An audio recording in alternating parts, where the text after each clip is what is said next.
Yeah, let's start. Okay.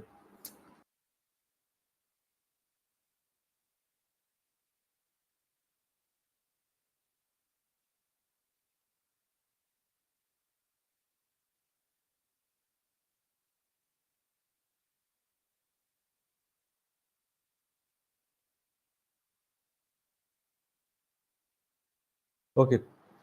So, hello all. Welcome to the IIT Gate classes. In this session, we are going to cover the Gate 2024 solutions for mechanical engineering. In this session, basically, we are going to see in the section B, strength of material and machine design. In this section, the total number of questions that were asked was 7 questions were asked. Out of the 7 questions, the 2 questions were there of 1 marks, and the 5 questions were there of 2 marks. And the total weightage for this two subject is strength of material and machine design is of 12 marks. Out of 100, 12 marks allotted to strength of material and machine design. As compared to the previous years, the weightage is almost like same, or you can say little less as compared to 2022 or 2021, right?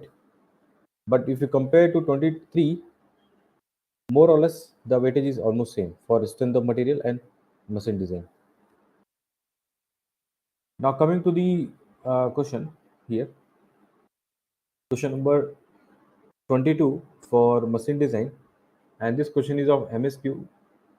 For a ball bearing, the fatigue life in millions of revolution is given uh, by the load life equation, which is nothing but L is equal to C by P to the power n, where P is constant applied load and C is basic dynamic load rating.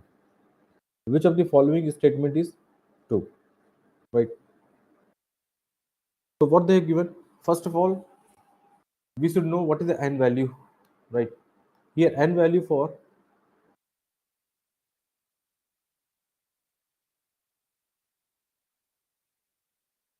if we take a ball bearing, n value is 3 guys.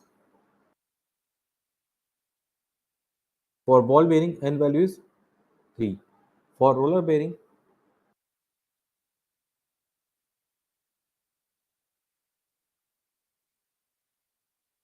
n value is 10 by 3. N value is 10 by 3. In this particular question, they have given the ball bearing, so definitely n value will be 3 only. Assuming that the inner racing is fixed and outer racing is revolving, B option they are saying n is equal to 1 upon 3, which is not correct. Again, D option is also not correct. So out of A and C, one option should be correct. When we apply the load life equation, you know, in this one, let me give some brief idea about the load life equations. Here I'm writing the load life equations.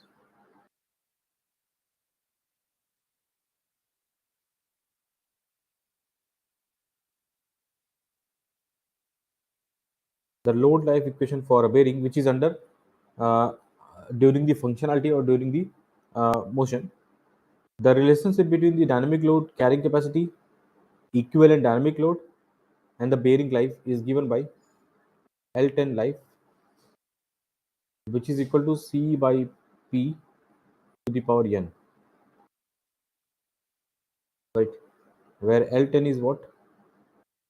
Rated bearing life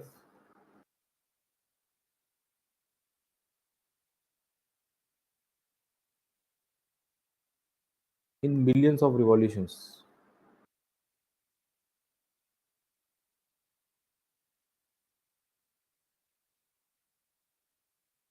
In millions of revolutions,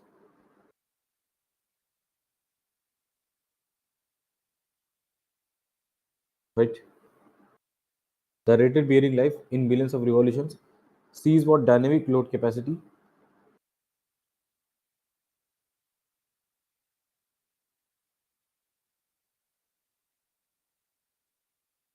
dynamic load capacity, and P is the equivalent dynamic load.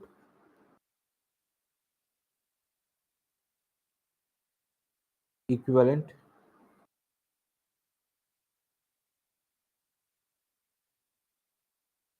dynamic load.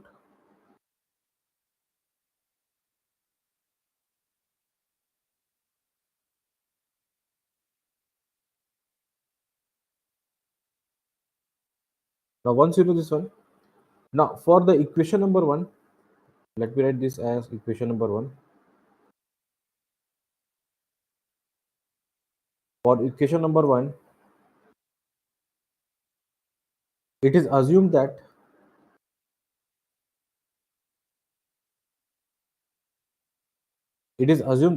the outer race is fixed. Outer race is fixed, and the inner race is revolving. The inner race is revolving. So which option should be correct, guys? Outer race is fixed and inner race is revolving. C should be correct. So in GATE exam, what are all the assumptions of any equation? That should be known to you. That should be known to you, right? So this is regarding the question number 22, which is of MSQ. Moving on to the next question, you can see the question number 26. What they are asking, guys? They are asking which of the following failure theories is most conservative design approach against the fatigue failure. So if you plot variable stress versus mean stress graph, here if I plot variable stress versus mean stress, variable stress versus mean stress, and on that graph I am actually showing the all the four lines, that is a Soderbergh line, modified Goodman line, Gerber line, and yield line. Let us see which line will give you safest design. That means most conservative design approach against the fatigue failure, guys. So here, let me mark some point here. We have the endurance strength, sigma E, and we know that endurance strength will be much lower than the yield strength, tensile yield strength. And again, we have tensile yield strength value. I'm writing here. And then we have ultimate tensile strength,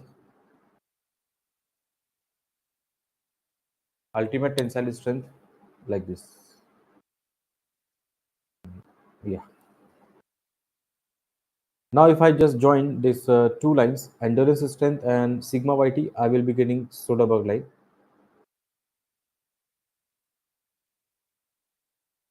Soderbergh line here. Just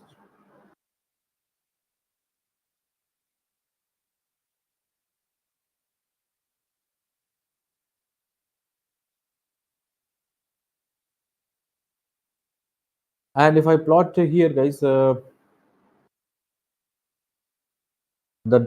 line which is connecting the points sigma E and sigma UT will be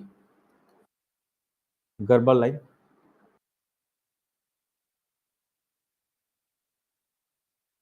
Just a moment.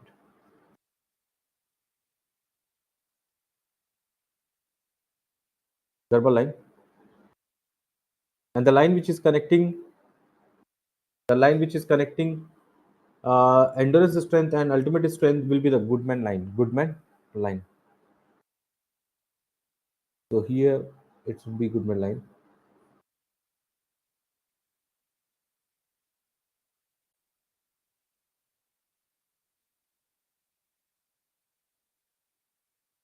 And the line which is connecting yield strength will be of yield line, or Langer line, we call Langer line.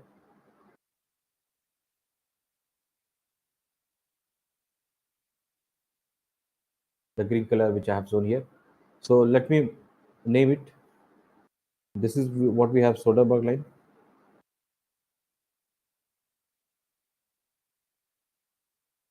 This is what we have: Garber line, a parabolic profile. The green color, whatever you have, is a yield line or Langer line, and the black color which is there, the black color which you are observing, this is what we have: Goodman line. Now the modified Goodman line will be uh, the line which modify the yield line as well as the line which is connecting the yield strength and ultimate strength and endurance strength. So here, observe very carefully. I'm actually drawing the modified Goodman line. So yellow color which I'm drawing right now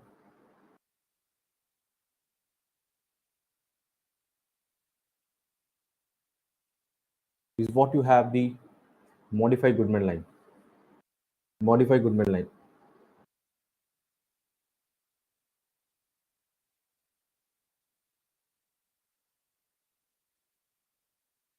Modified modified Goodman line. You can see here, modified Goodman line. And let's say we have the failure points here. We have the failure points here. These are the failure points, guys. What are all these? These are the failure points. You can see which graph is very far from the failure point, the blue color line. And this line is what? Suitable line. So what should be the correct answer? Because if you are designing according to suitable line, you may be fall below this line and you are very far from the failure point. There's no chances of failure. So that is the most conservative design approach against the fatigue failure. So A should be correct.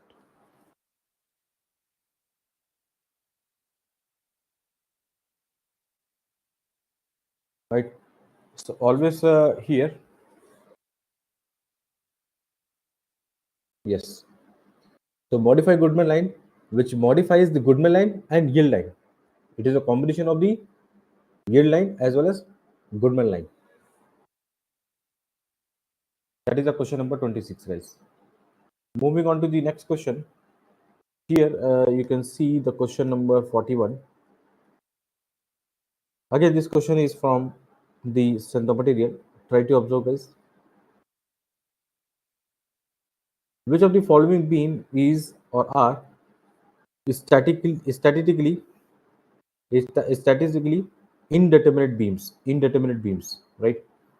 And this question is of MSQ, guys, right? So again, which of the following beams are statically determinate or indeterminate beam? We need to identify, right?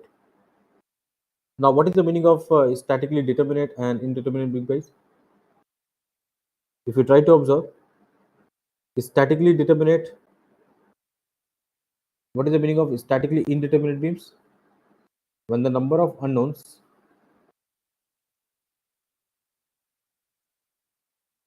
when the number of unknowns are more than number of static equilibrium equations.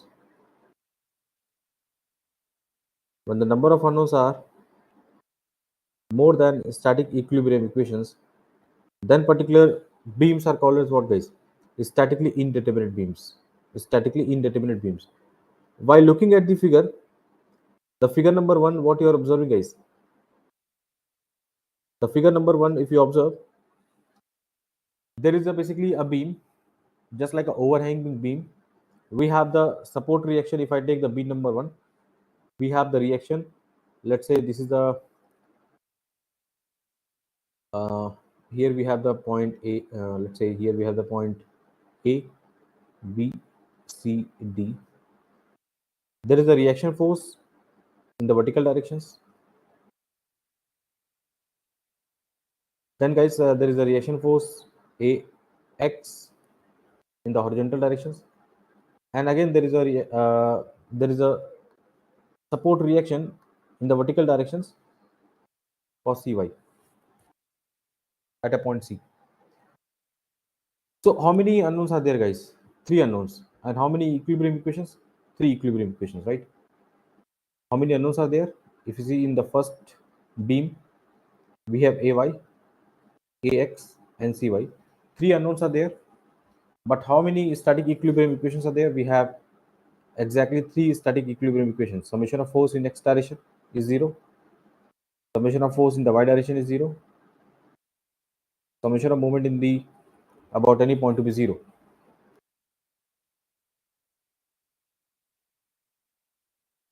So three static equilibrium equations and three unknowns. That must be clear. That is a statically indeterminate beams. While looking at the B, we have the A, B, and C. We have AY, AX, BY.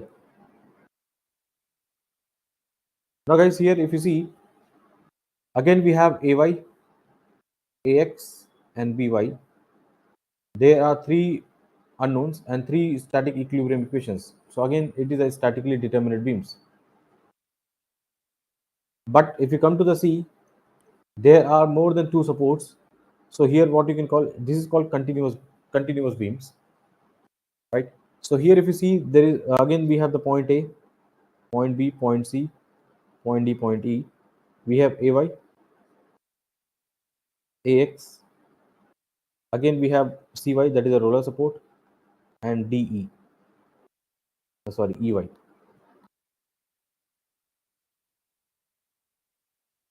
So how many unknowns are there, guys? AX, AY, CY, EY.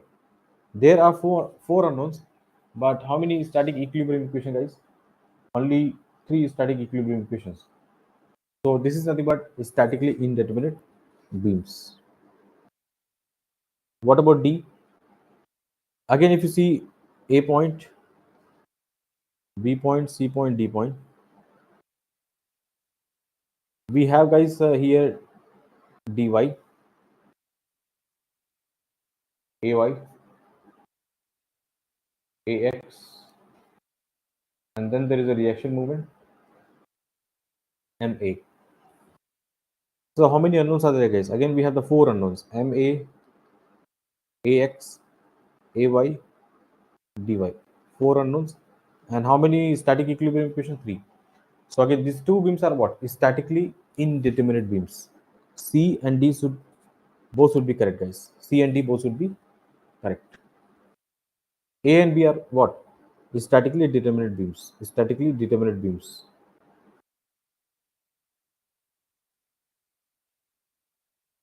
Moving on to the next question here. Again, try to read the problem, guys. It is a numerical answer type questions.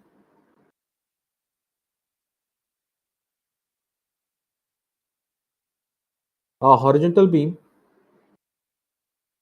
a horizontal beam of length 1200 mm is pinned at the left hand and it is resting on a roller on the other end, as shown in the figure. The linear varying distributed load is applied on the beam. The magnitude of the maximum bending moment acting on the beam is what? So here, if you see, guys, there will be support reaction AY, BY, AX. But so if you do summation of force in x direction to be zero, then AX will be zero, guys. So what you can get further? You can get it from here, like summation of force in the y direction to be zero. First of all, try to calculate the reaction forces. So what you're going to get AY plus BY, that is equal to half of 100 into 1200 mm means 1.2 meter. AY plus BY will be equal to, if you try to write, it will be 60 Newton. That is the equation number 1. You can take summation of moment about A point to be 0.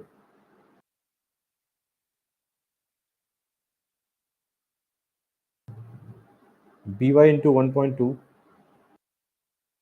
that is equal to half of 100 into 1.2, that is 2 by 3 of 1.2. What is the By, guys?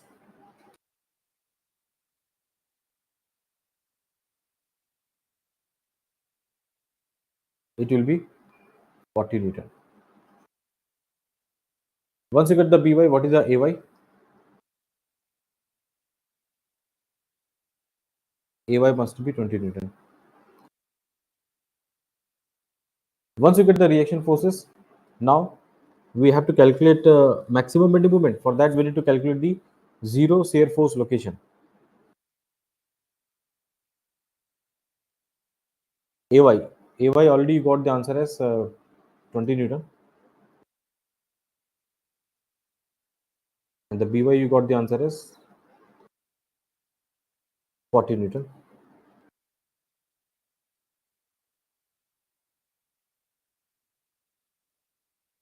And we have this uniformly distributed load.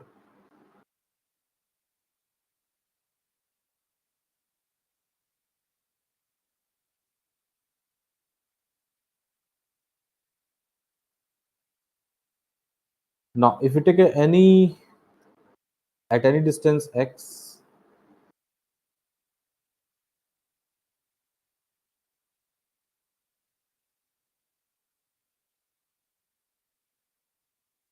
if you take any distance at any distance x from the left support, and if you try to calculate what is the value of shear force, then what you can get, guys?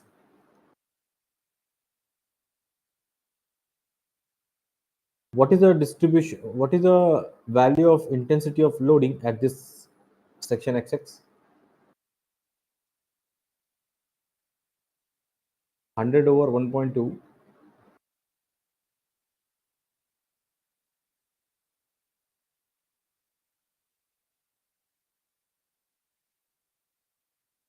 something like this, right? And if you try to calculate the shear force at xx, what you can write, guys? Shear force sign convention, you know that at any section, if you have this sign conventions, then the shear force will be plus F. You are moving from right to or left, it should be like this. So here if you follow, we are moving from left extreme left support. Then if you try to note down the values of shear force, what you can get? 20 into x minus sorry, we are writing the shear force, so no need to multiply the distance. 20, that is a plus 20, minus half of what is the value of the load, this load. So it is half of 100 into x over 1.2 into x. That should be equal to 0. So from here, what is the value of x? If you try to calculate, it should be 20 into 2 into 1.2 over 100, under root of that, it should be 0.693 meter.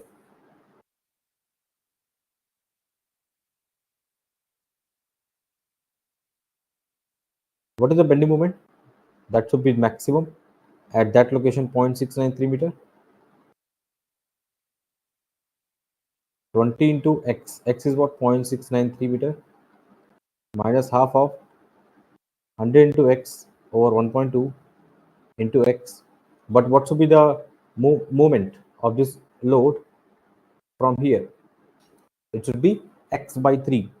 So 0.693 by 3. Now here I am writing x square, and I am directly writing the value 0.693 square. If you try to calculate, you are going to get 9.237 Newton meter, which is approximate to, if you see what they are asking in around up to 1 decimal places, so it should be 9.2 Newton That should be correct answer. That should be the correct answer for this question, numerical answer type question. Now, why we are doing shear force that is equal to 0? Because you know that relation shear force is what? Dm by dx. At any location when the shear force is 0, the slope of the bending moment diagram will be 0.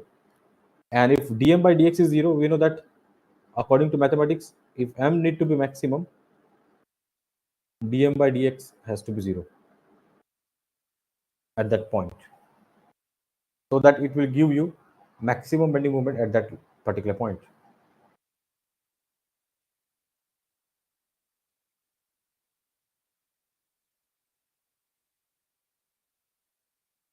Now moving on to the next question, guys. Now try to see this question. Again, this question is from the theories of failure. Either you can consider machine design, or you can consider this from the strength of material. A solid massless cylindrical member of 50 mm, 50 mm diameter is rigidly attached, the rigidly attached at one end, and it is subjected to an axial force P, which is equal to 100 kilonewton, and the torque of 600 newton meter, right, at the other end, as shown in the figure. Assuming that the axis of the cylinder is normal to the support, considering the distortion energy theory with allowable yield stress 300 megapascal, what is the factor of safety? What is the factor of safety that need to be answered? So first of all, what is the data? Diameter is given as 50 mm. Yield strength is given as 300 megapascal. And if we try to write on the diagram,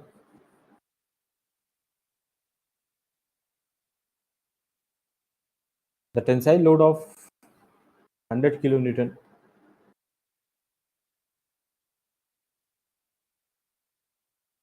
and the torque of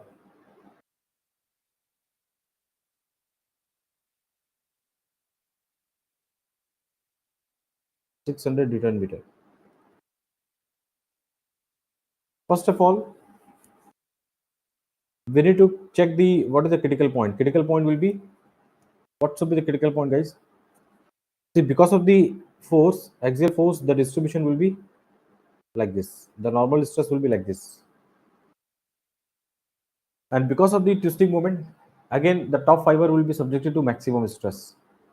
So definitely top or the bottom fiber is subjected to maximum stress, guys. And you can take any point on the top fiber or bottom fiber, and you can calculate the values of the resulting stress because of the twisting moment as well as axial force. First of all, what is the axial stress? If you take x-axis is something like this, sigma xx, p over area, 100 into 1000 over area. What is the area, guys? Pi by 4 d square. If you try to calculate, you are going to get 50.93 megapascal. If you try to calculate the maximum shear stress because of the twisting moment, which I'm going to take, suppose on the top fiber, if I take the value critical point at A, and if I take it and if I draw the section, then what I will be getting, guys? X, it is acting on a z axis, so it should be tau xz, which is tau max. For example, here it will be 16t divided by pi d cube. Here you can consider capital D here.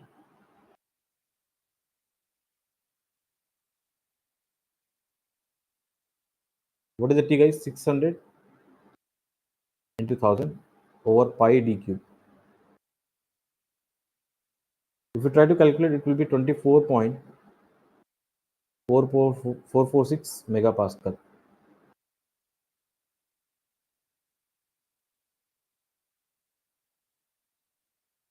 Now, guys, if you try to see the state of stress, it will be sigma xx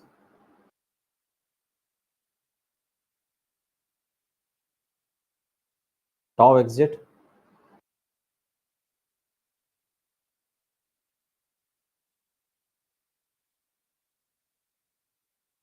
Now, what is the equivalent stress of von Mises stress? That is sigma yt over factor of safety, which is nothing but we don't have any sigma y, that is 0.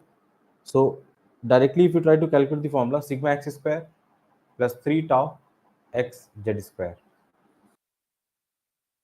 So if you try to write on the values, 300 over factor of safety, which is equal to,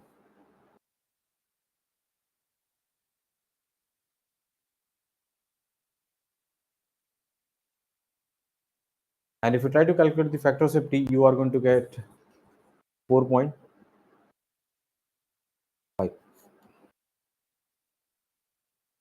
Try to note down the values.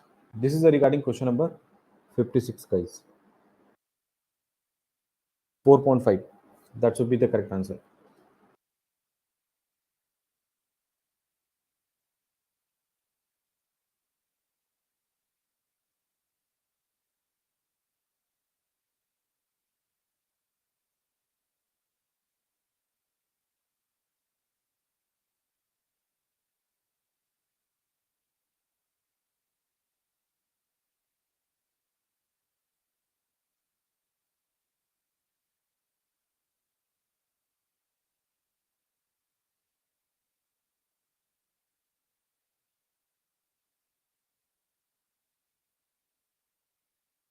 Moving on to the next question, guys.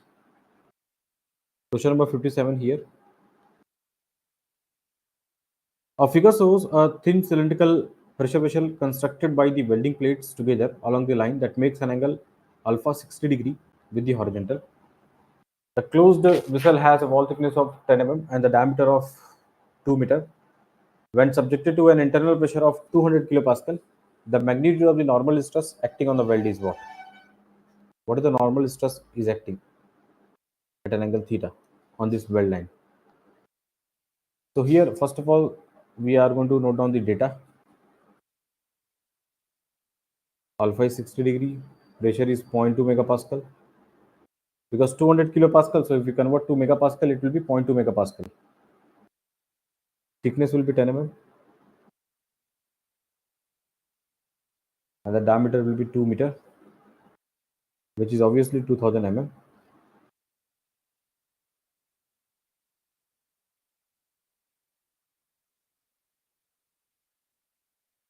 Now, you know that because of this, there is a sigma x, which is nothing but longitudinal stress, Pd over 40,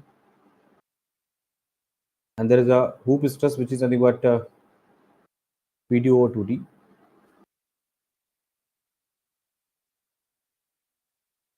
Now, what is this value, guys? What is the P? 0.2. D is what? 2000 over 4 into 10. So, what is the sigma L, which is nothing but sigma x? 0.2 into 2000 over 4 over 10. So, it is 10 megapascal. What is sigma y? It's a 20 megapascal. What is the normal stress at an angle theta from the vertical?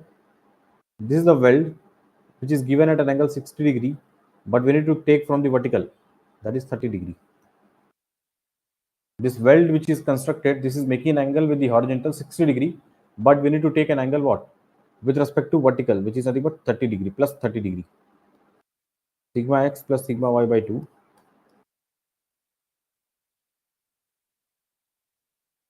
cos 2 theta plus tau xy sin 2 theta. There is no tau xy, which is 0. Sigma x is what, guys? Sigma x is 10. Sigma y is 20 by 2. Sigma x is 10 minus 20 by 2 cos 60 degree minus 5 cos 60 degree. So it should be 12.5 megapascal. This should be the correct answer for this question, guys.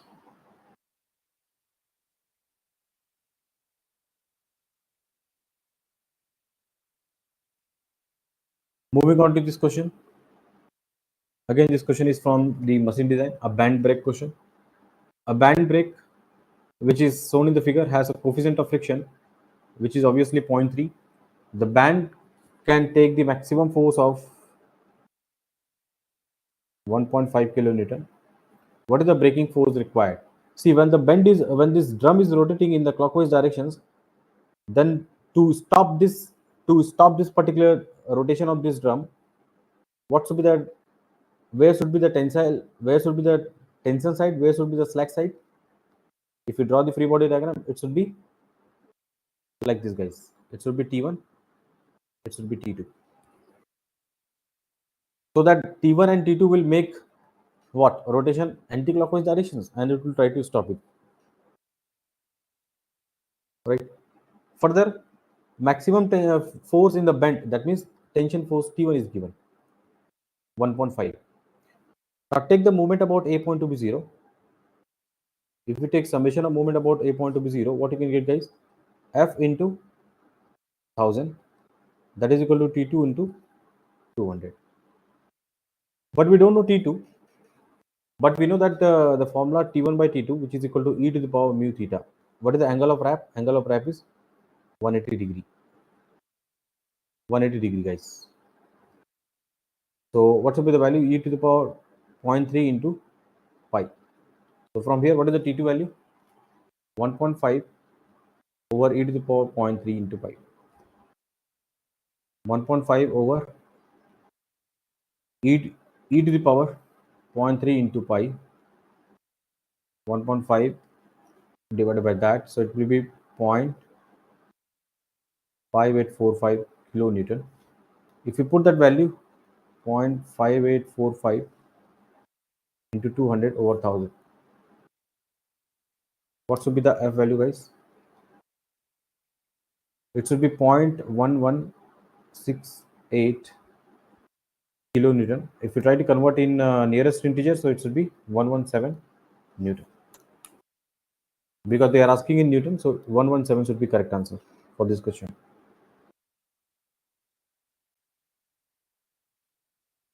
Right. So this is all about this question, guys. Right. So if you have any further query, you can contact us. And for more no detailing, guys, or if you have any further doubt regarding this session, you can just message on the what? Telegram.